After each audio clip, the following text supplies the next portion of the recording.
Welcome back, everybody. Delta Kilo back in the hot garage. So this is another one of those. I wasn't really planning on doing a video today, but circumstances presented itself in the way that I felt like I had some input to throw out there. First things first, sponsor of today's video is The Pipe Hunter. Find him on YouTube. Have you diversified your investments with precious metals? Gold has a 6,000 year recorded history of that's someone else. No.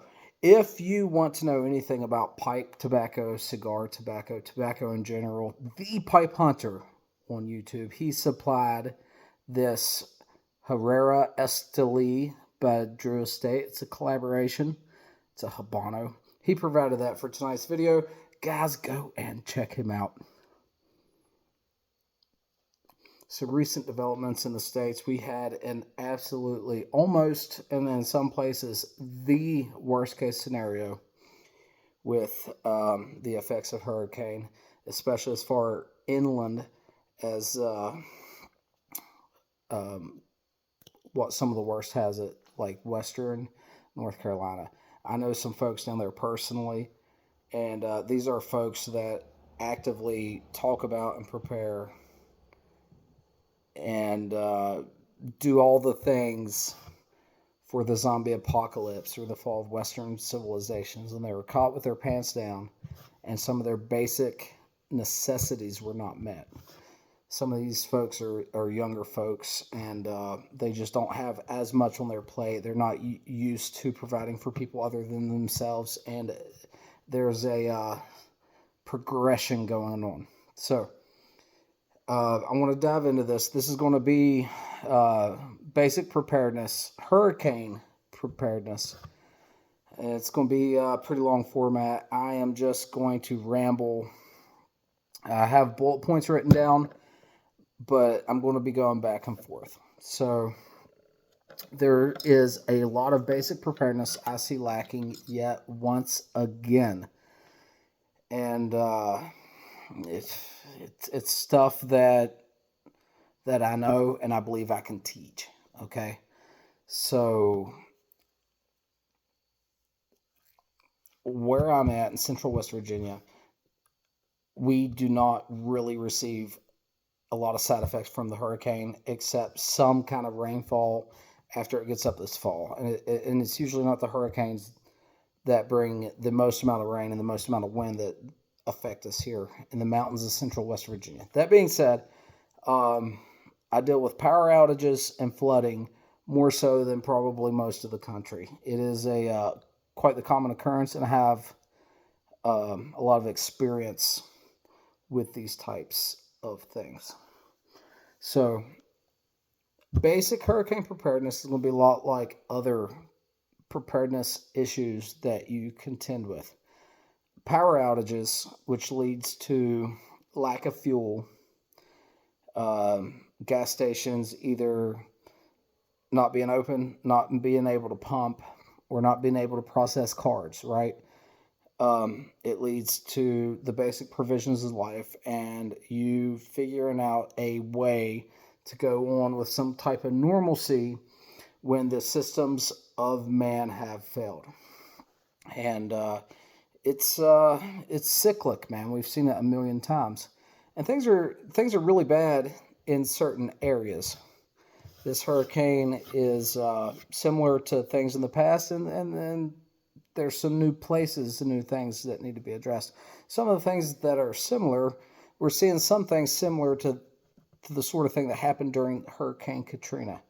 And one of those being in Okeechobee, Florida. The chief of police in Okeechobee,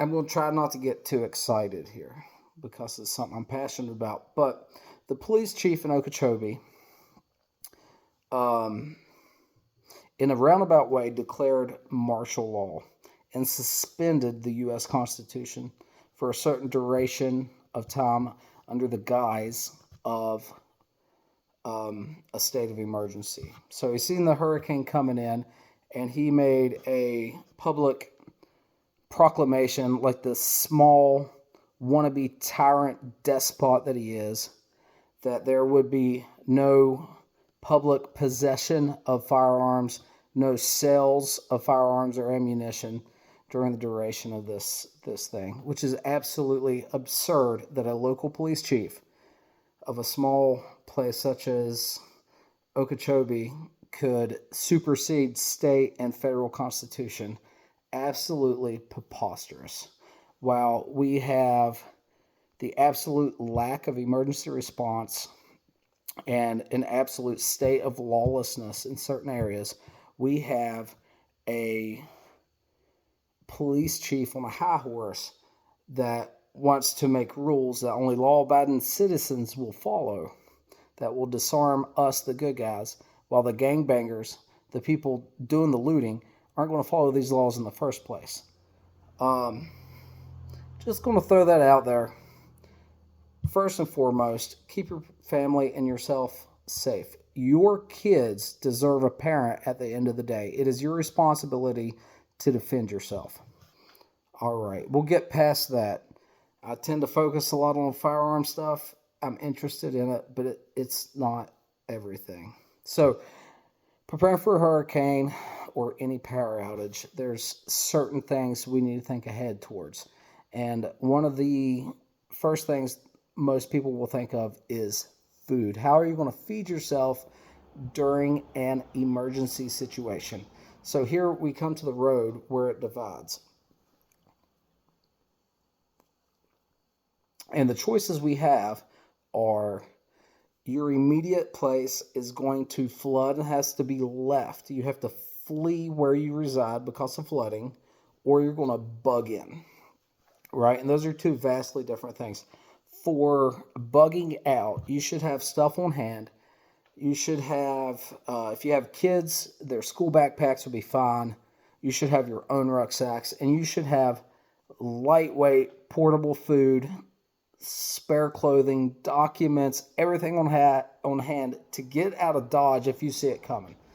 Not always a possibility, but if you do, hey sweetheart, hand me the MRE, the Mountain House, and the Lurk ration, please.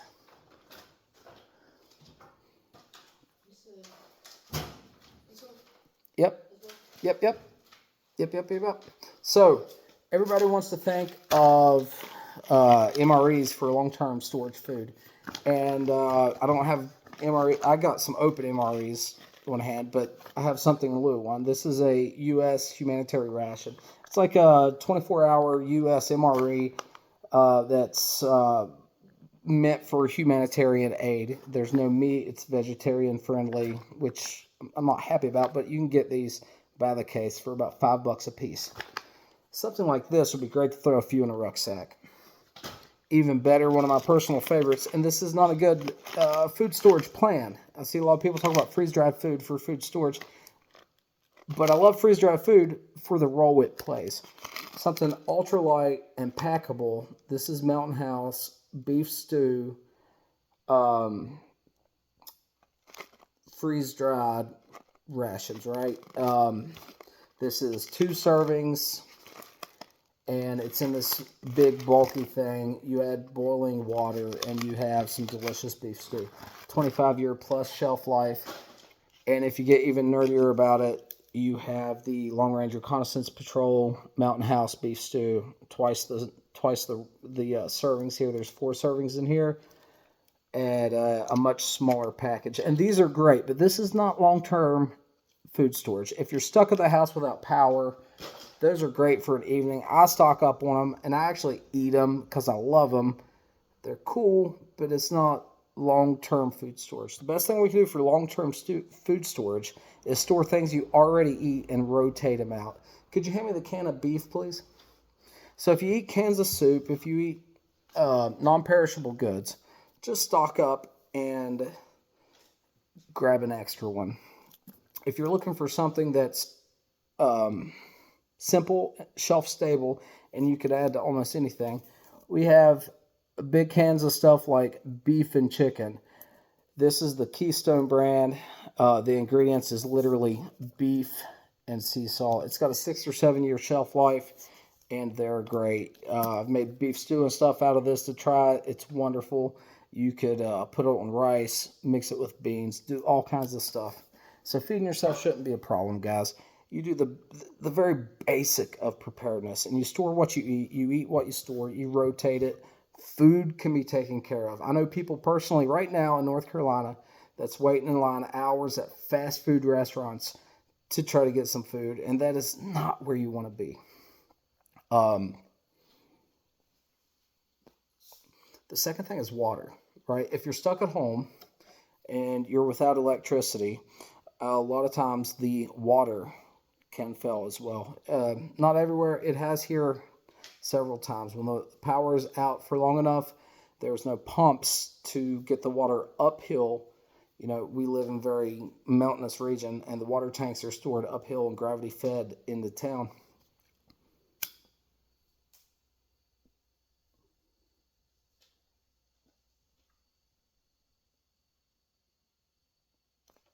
Yakking my jaws, my cigar's not gone.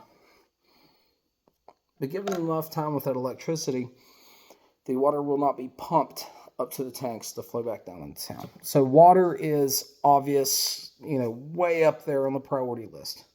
And a couple of the things we've done here is I have multiple means of filtrating water. I have a big Berkey gravity fed system right in the kitchen. I could put septic tank water in that puppy and it will come out clean. I have Sawyer Minis in all of my packs. I have a Life Straw Family hopper fed gravity system. And I have jerry can looking 5 or 6 gallon jugs here in the garage of water. So for me in my situation, water's not a problem.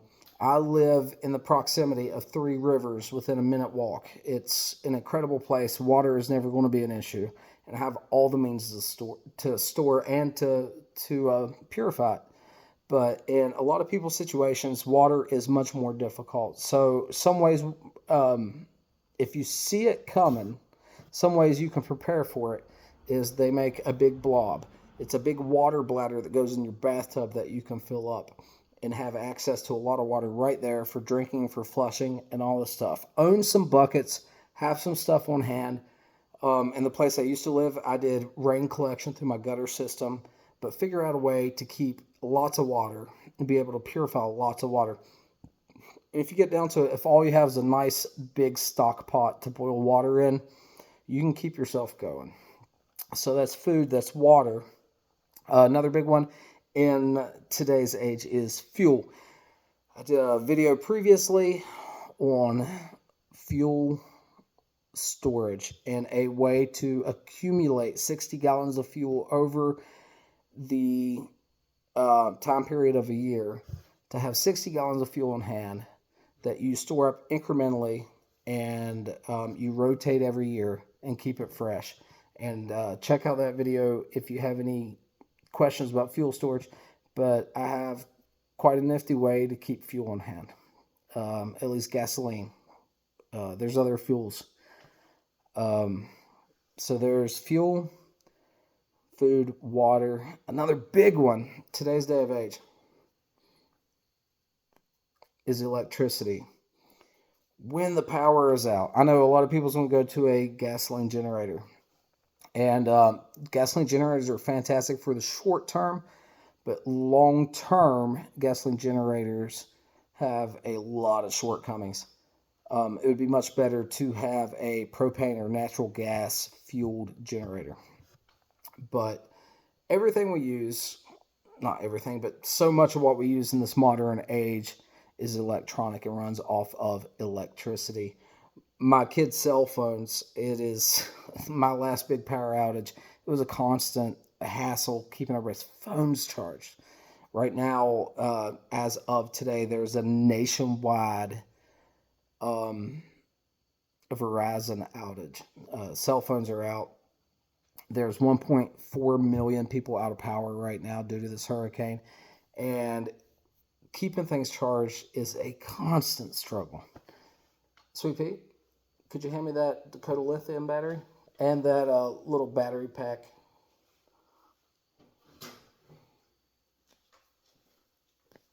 Thank you, love.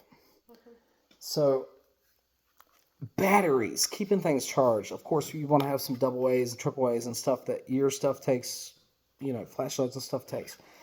Other things, these little cell phone packs to charge your cell phones. Have a couple, keep them charged. But the real storage of power will come in 12-volt batteries. This one, just for demonstration, is the smallest of this type that I have. This is a I think it's a 10 amp hour. It says 120 watt hour.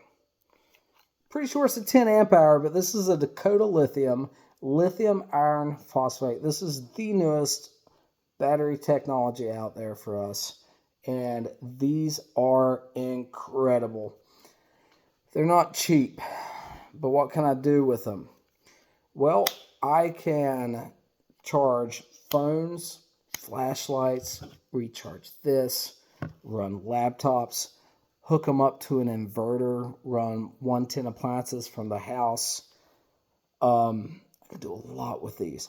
I have a inflatable rigid floor boat with a trolling motor, which would be quite handy in a flood environment. And all that can be ran with 12-volt batteries. I have sealed lead acid, the old heavy batteries. I have several of them. But these new battery technology, they are lighter. They can be discharged further. In the life cycle, they last for many more cycles than the old sealed lead acid. They are more expensive. But for my ham radio use in the field, nothing compares to the new technology and the lithium iron phosphate. This is one of the best brands available, one of the leading brands on the market. They have an incredible warranty. It's an American company. I would recommend looking up Dakota Lithium for sure. But there's other options as well. In the ham radio world, the Bioino is quite popular. I have some of those as well. These can be charged with cheap solar panels, and you can indefinitely charge cell phones, flashlights, radios. Here's a little shortwave Chinese radio, and it charges via Type-C, like so much does now. So that is something else to keep on hand, something to consider. And it can't be overstated in this day of age. Electricity, to keep that normalcy, to keep our gadgets going, it is almost required. All right, so right up here on the top of my list, and I overlooked it, it's imperative, is my experience, keep some cash on hand. When the power's out and the credit card readers are not working, there is no substitute for cash. We're not quite at the point in these emergencies where we are bartering, but your electronic means of payment is not working. Cash is king. Keep some on hand. I'm going to go through this. Lights. Keep lights on hand. Sweetheart, if you could hand me my headlamp, flashlights, all the stuff up there. Thank you, dear. All right. Petzl headlamp. This outlasted my first marriage. It's still working. Runs on AAA's. This pin light does as well. Bushnell, a newer one. This is not only USB rechargeable, it has USB out. I also have some radios. I've got a hand-cranked AM/FM weather band radio that's hand-cranked. Keep your stuff charged. Have batteries on hand to keep it going. You need lights. Additionally, for around the house, have candles. Have oil lamps. Could you hand me one of them hurricane lanterns, sweetheart? have lanterns, and I've got a bunch of lanterns. Here is a hurricane lantern full of kerosene. I have propane lanterns. Lots of ways to illuminate stuff. When the power's out and you're not used to it, you need a lot of methods. Kids go to the bathroom, walking, stumbling through the house. They're tripping, stumbling over all of your ammo cans because you're an absolute Chad stocking up on the ammo for World War III. We need these things. All right, I'm just going to go through here. That's water, that's lights. We hit food, comms. Let's go to communication. Like I said today, there was a national outage for Verizon service.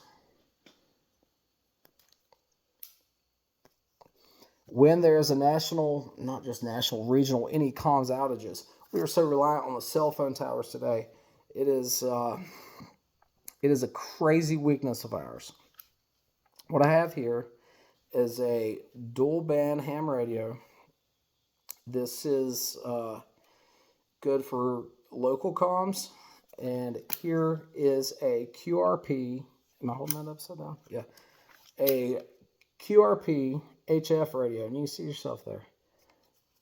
Anyway, with the HF radio here, I have made contacts over 5,000 miles away with just the internal battery. I've done a lot of field operations with these Dakota lithium batteries, and should be surprised how far you can reach out with some ham radios, guys. Ham radio is an amazing hobby and service. If you've never looked into it, I would give it a go. This little radio here is waterproof. It has an LED light built in, has an FM radio built in for all your local stuff. You could get local announcements and stuff on this. The area you're in probably has local organizations that do emergency preparedness type stuff. Ham radio guys hate it. You could use this in a lot of places to listen to first responders communications. But anyway, comms, guys, don't rely on your cell phones, or at least if you do, expect it to be only there when times are really going well. All right. Go bag. If you got to leave, have a backpack, put stuff in it that you'll need, and go. Gas, we got that. Area study. Do an area study. Look around your area and assess the vulnerabilities that you have in the area that you live in. See what historically has happened. For me, there's flooding in certain places. There's rock slides. There is loss of services frequently. I live in the boondocks, and it's common for me. So do an area study. See where you're lacking. Batteries. Covered that. Solar. Inverter. Get an inverter, like I said, and turn your 12-volt DC into 110 AC. Rain gear. During these times, it's going to be raining. I've been outside sandbagging, digging ditches, all kinds of stuff in the rain. When these types of things go on, you want to have rain gear to keep the water off of you. Be that frog togs, be that a military poncho, rain gear. Stay dry. All right. You need a way to cook. I have a propane Walmart brand single burner. I have Coleman stoves. I have jet boils. I have Dutch ovens and stuff I can throw over an open fire. Guys, there is 1,000,001 ways to cook without the grid. Learn them, use them before something happens. It will come in handy. Last thing I got here is medical, guys. If you have not pursued medical training, ditch medicine, survival medicine, you're doing your family a disservice. When emergency response is absolutely taxed and no one's able to get to you, you have to be your own first responder. You have to self-rescue. You have to stopgap the problems until you can get to the next level of help. So one of the best resources I know for that is Dr. Bones and Nurse Amy's Survive and Thrive. They have a podcast, they have books. Look them up. They have a YouTube channel. But guys, medical preparedness, it is up to you. No one else is going to do it for you. Learn it, get educated, know the basics, go as far as you want into it. All right, that's kind of my checklist. Longest video I've ever did. I've rambled. I'm sorry about that. But guys, if you have any questions, let me know. Emergency preparedness is part of our jobs. The Bible says that he that does not provide for his own denies the faith and is worse than an infidel. Guys, provide for your own. Your family's worth it. It's a fun journey. And next time these kind of calamities happen, you'll be an asset and not a liability. God bless. Thanks for stopping by, and hopefully we'll see you soon.